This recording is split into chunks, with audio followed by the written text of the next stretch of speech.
Bien, amigos, continuamos en la central de informaciones. Bueno, en las diferentes regiones del país poco a poco se vienen recuperando por lo que dejó el fenómeno El Niño. Sin duda todavía hay muchas familias que siguen durmiendo en carpas, que siguen recibiendo ayuda humanitaria. Ahora también la preocupación del gobierno y de la ciudadanía en general está enfocada en las zonas altoandinas y de la selva peruana por el anuncio de heladas y friaje. Esto que ya viene pronosticando el Senami desde hace algunos días atrás, y ante ello se han desarrollado algunos esfuerzos por parte del Estado que orientan a la prevención de las secuelas de estos fenómenos. De hecho, hoy ha habido una reunión de ministros de Estado. 7 han sido los ministros que recibieron un balance de las acciones que los diversos sectores y las instituciones técnicas están realizando para enfrentar los posibles efectos del fenómeno de las heladas y el friaje. Pero sin duda también existe el cuestionamiento de que si estas acciones para enfrentar los posibles efectos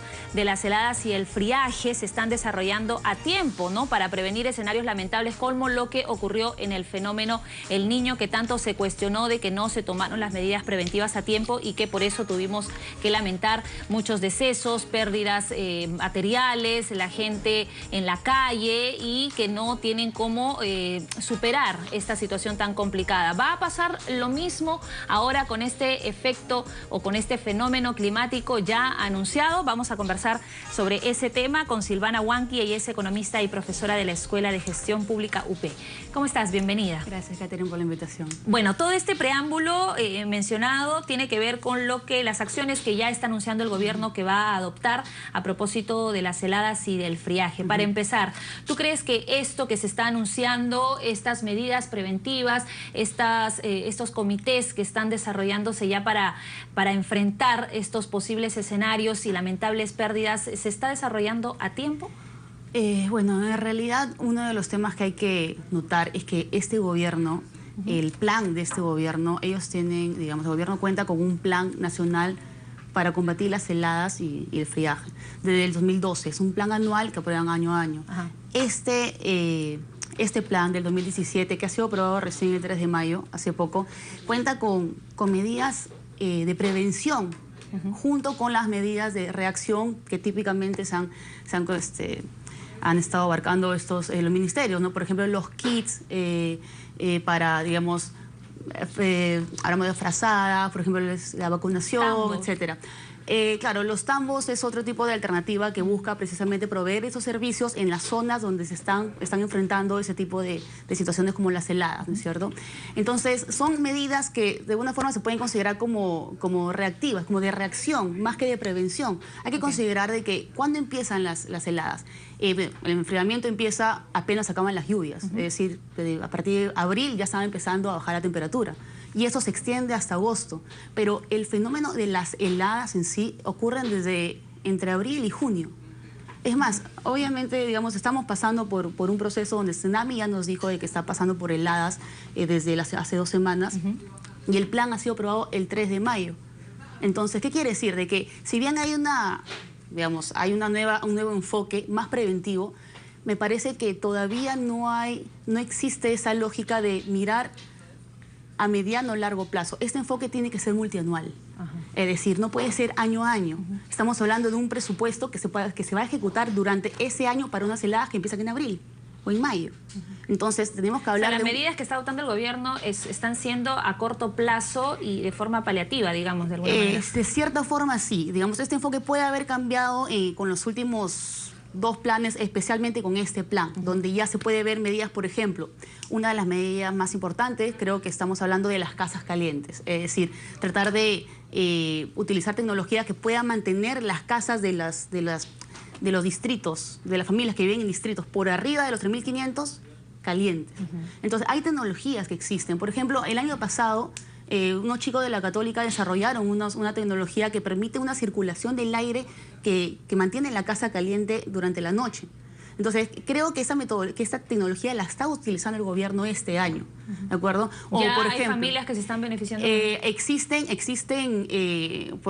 digamos, noticias que sale del Ministerio de Vivienda, que se están haciendo esos trabajos ya. Esto, digamos, mejoramiento de las viviendas urbanas. Pero eso se ha podido principal. hacer antes. Se ha podido ya hacer antes. Es más, se hacía antes, pero a una mínima escala. Antes, más que los, digamos, planes de años pasados, es más, la ejecución del gasto del año pasado, se observa que existe... Claro, eso, ¿no? Porque si hay los recursos, no se desarrollan a tiempo estos planes o proyectos para justamente combatir los efectos del fenómeno climatológico que se venga, porque ahora el presupuesto es mayor y si bien tú lo mencionas, hay un plan anual incluso aprobado en este último año, sin embargo, todos los años se declara en emergencia cuando ocurren estos escenarios. Exactamente, ese es el problema, ¿no? Que el presupuesto es más grande. Por ejemplo, en el caso de la prevención de riesgo de desastre, hay un programa presupuestal que se enmarca en el Sistema Nacional de Prevención de Riesgo, es decir, hay toda una institucionalidad por ejemplo, la entidad rectora es PSM, que tiene un área de prevención de riesgo, ¿de acuerdo? La Secretaría de Prevención de Riesgo. Entonces, que se enmarca en ese sistema nacional y existen medidas o, digamos, herramientas a nivel presupuestal donde se pueden ejecutar estas políticas. Por ejemplo, el programa presupuestal 068. Entonces, que cuenta con un presupuesto que ha crecido año a año. Digamos, hablamos de un presupuesto que en este año está por encima de los 2.500. Claro, estamos hablando de un presupuesto que maneja todo tipo de desastre, pero las heladas según los datos del INDECI, son las que el tercer caso de incidencia de daños a los hogares. ¿De acuerdo? Entonces estamos hablando de que precisamente existe el presupuesto, existen las herramientas, los instrumentos, los planes, pero al momento de ver los resultados, vemos que no exactamente se está enfocando de manera articulada. O sea, el problema con la gestión de riesgo de desastre es altamente complejo. ¿Por qué? Porque exige necesariamente que las intervenciones, los esfuerzos sean a nivel multisectorial, es decir, la participación de varios sectores y más aún a niveles de gobiernos, ¿de acuerdo? Entonces, el plan, por ejemplo, el plan no contempla la participación de los niveles de gobierno. ¿Quién mejor que los niveles de gobierno, que el gobierno regional y el gobierno local para identificar cuáles son las necesidades? Claro. Entonces, esa articulación no existe y aún así, a nivel multisectorial, se ven pues, que las diferentes actividades de los diferentes sectores tienen unas ciudades que están de una forma seleccionadas, ¿de acuerdo? Por sectores, pero no son las mismas. Entonces, vamos un poco digamos, aterrizando todo el tema. El año pasado yo estuve en Huancavelica, en Pilpichaca. Pilpichaca es un pueblo que tiene muchas necesidades. Está arriba de los 4.000 metros sobre el nivel del mar. Estamos hablando de justo estuve en una helada, o sea, en medio de un fenómeno de helada, donde la pasamos mal. La pasamos mal, pero estábamos en unas condiciones mucho mejores que el promedio de la población. Entonces, cuando conversamos con los funcionarios de las municipalidades, sabíamos que los niños, por ejemplo, tienen que caminar 2 o 3 horas. Salen 5 o 6 de la mañana para poder llegar a su centro educativo.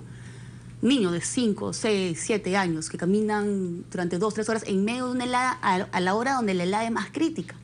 ¿De acuerdo? Entonces, a eso hablamos de que ocurre desde hace varios años. Claro. ¿Qué se ha hecho en ese departamento, en ese distrito? Claro. Entonces, es bastante... Por ejemplo, el año pasado se tienen las estadísticas que han fallecido 100 niños debido a las heladas. Entonces, eso es un gran problema porque las consecuencias de las heladas afectan más a los niños, a los ancianos, a los animales también, y las pérdidas son numerosas, son lamentables y nosotros ya nos asustamos cuando escuchamos, ¿no? Ya se vienen las heladas y el friaje y lo relacionamos con muerte, lo relacionamos con niños enfermos y es preocupante en realidad. Y como tú bien lo dices, si hay un plan de prevención anual donde hay también un dinero destinado y se ha ido incrementando, por ejemplo, en este año, no es para que al momento donde ya empiecen los decesos y la situación crítica se empiece a trabajar en ello, sino es con anticipación, teniendo en cuenta que esto es un escenario que se repite todos los años. Exactamente, y se va a volver a repetir el siguiente año. Claro. Entonces, para el siguiente año va a haber otro plan, al 2018. Pero claro, ahora se están abarcando de alguna forma, y eso es un tema que sí hay que reconocer, que se están abarcando temas más de infraestructura, de reducir la vulnerabilidad de la población. ¿Qué significa reducir la vulnerabilidad?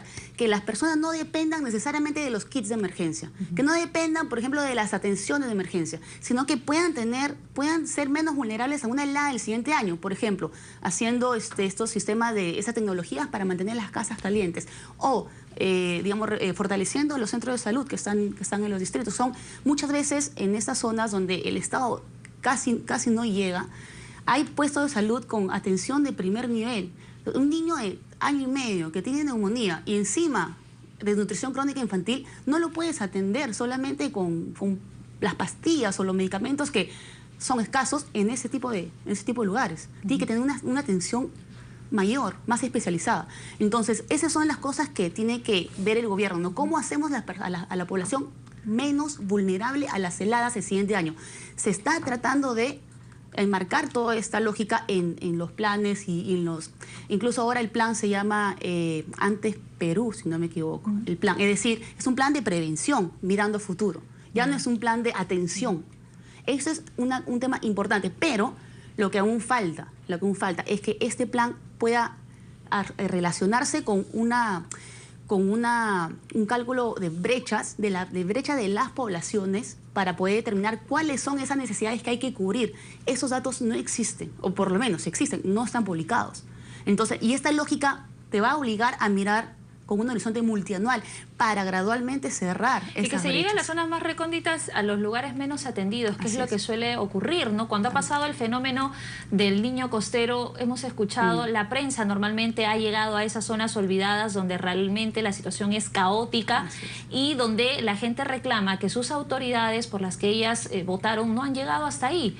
Entonces eso es porque no hay una investigación anticipada, no hay una revisión de las zonas vulnerables, como tú bien lo mencionas, y lo mismo probablemente pueda ocurrir ahora con el friaje. Ya el CENAMI ha hecho el anuncio respectivo de las zonas donde se van a ver más afectadas, donde las temperaturas van a bajar de gran manera, que puede generar serias afectaciones. Entonces ya con un estudio previo se podría determinar a qué lugares atender específicamente, ¿no? Y claro, no solamente atender por sector, sino de una lógica multisectorial. Claro. Es decir, debería de calcularse las brechas en las poblaciones vulnerables para que todos los sectores actúen de manera articulada en cada una de ellas. No seleccionar las diferentes estrategias, las diferentes intervenciones por una ciudad. El otro sector en otro tipo de ciudades. En otro sector a veces con las mismas, a veces no. Entonces, ese es un tema que hay que, digamos, esta oportunidad es el primer año del gobierno, digamos, que maneja ese tipo de crisis, de fenómenos. Ok, con esta lógica que está, digamos, adaptando, creo que tiene la oportunidad para poder desarrollar esta vez un enfoque mucho más preventivo, que pueda cerrar realmente. Es más, el programa presupuestal busca no atender las emergencias, disminuir la vulnerabilidad de la población en los desastres causados por ese tipo de fenómenos. Ahora, teniendo en cuenta también que cerca del 60% de esta población se dedica a la agricultura, a la ganadería, y en esos tiempos también se ven seriamente afectados, no solamente por presentar enfermedades, por verse afectados por las heladas y el friaje, sino también que pierden su fuente de ingresos. Claro. Y en eso también el gobierno tendría que enfocarse, ¿no? Exactamente. Precisamente el tema de la ganadería, bueno, arriba de los 3.500... prácticamente crece muy poco en términos de agricultura. Todo es ganadería. Claro. Entonces, ¿y qué sucede? En el tema, por ejemplo, de las alpacas y las llamas, se tiene la mala suerte de que la fecha, los meses donde paren las alpacas y las llamas es previo a las heladas. Los meses de enero, febrero, marzo. Entonces, prácticamente, en una estadística rápida, por lo menos la mitad de las crías mueren. Claro. La mitad. No se alimentan, porque no se enferman, porque están muy débiles para enfrentar una helada.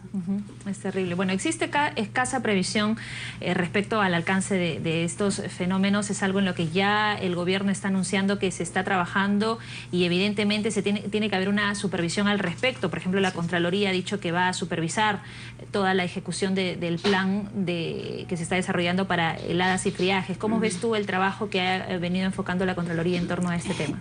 Bueno, definitivamente siempre es bueno que exista un ente que pueda fiscalizar en términos de ejecución de recursos, porque muchas veces el estado de emergencia puede permitir que haya ciertas...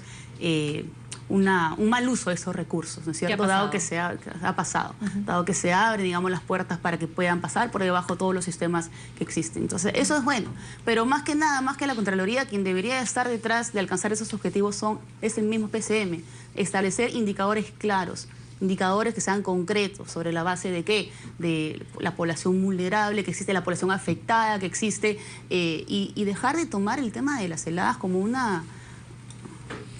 Sabiendo que se repite cada año, no se puede dictar medidas de emergencia por algo que es prácticamente repetitivo, que es usual. O sea, ya sabemos qué va a pasar. En vez de dictar medidas de emergencia para el siguiente año, saber qué va a pasar, entonces cubrirlo. Y creo que esa es la parte más importante, no tomarlo como un fenómeno extraordinario. Es un fenómeno que es ordinario, que pasa de manera... que pasa todos los años. Bien, muchas gracias Silvana Huanqui por estar con nosotros. Muy claro, muy explícito lo que nos ha mencionado. El gobierno, la PCM, tiene un trabajo muy importante que desarrollar. Ya de por sí, ellos han anunciado algunos esfuerzos para poder orientar en la prevención de las secuelas de estos fenómenos del niño. Se vienen escenarios complicados con estos fenómenos climatológicos. Ya el CENAMI lo viene alertando. Lo importante es que estas medidas se puedan desarrollar en el tiempo anunciado, usar el presupuesto y los recursos destinados de buena manera para beneficio de la población vulnerable. Vamos a hacer rápidamente a esta hora 5 con 49 minutos una pausa. Regresamos enseguida.